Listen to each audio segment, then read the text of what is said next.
کہ جنہوں نے سر کی آنکھوں سے والضحیٰ کے چہرے کو دیکھا حالت ایمان میں،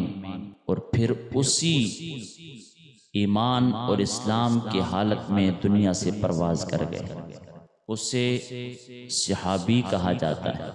صحابیت کا درجہ اور مقام بہت بلند ہے۔ خالق کائنات نے نبوت کے بعد کائنات میں کوئی درجہ رکھا ہے تو اسے صحابیت کہتے ہیں،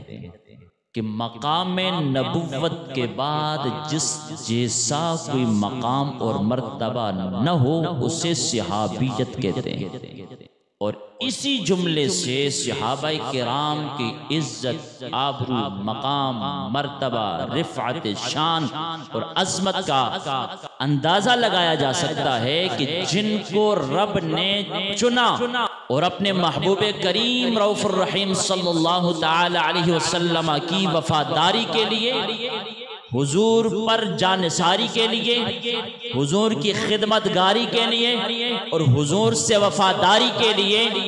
نبوت کے مقام کے بعد جن نفوس قدسیات کو رب نے چنا اسے مصطفیٰ کے صحابہ بولتے ہیں، انہیں صحابہ کہا جاتا ہے۔ اور اس سے بڑا درجہ کائنات عالم میں کسی کا نہیں نبوت کے بعد، سب سے بڑا درجہ۔ آج میں اور آپ طریقت کو ماننے والے ہیں، روحانی تسلسل اور روحانی سلسلہ ہر ایک کا کسی نہ کسی خانقاہ کے ساتھ قائم ہے، روحانی فیض یافتہ ہیں اور روحانیت کے ماننے والے ہیں، جس کی جس سے نسبت ہو جائے اور جس کی جس سے وابستگی ہو جائے روحانی تعلق جڑ جاتا ہے۔ میں اور آپ میں سے کوئی بھی باغیرت مسلمان یہ گوارا نہیں کرتا کہ ان کے شیخ پر کوئی انگلی اٹھائے۔ دوستان گرامی قدر، دنیا کے سارے شیخ نیچے ہیں، میرے مصطفیٰ کا ادنا صحابی بلند ہے۔ اور کوئی بھی مسلمان جب اپنے شیخ کے بارے میں یہ گوارا نہیں کرتا ایک لمحے کے لیے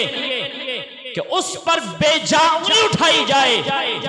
رب محمد کی قسم ہے حضور کے صحابہ کی عزت و آبرو پر کوئی مسلمان کبھی کمپرومائز نہیں کر سکتا ہے۔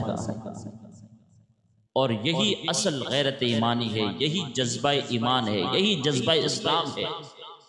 اور یہی جذبہ عشق مصطفیٰ بھی ہے اور محبت خدا بھی ہے۔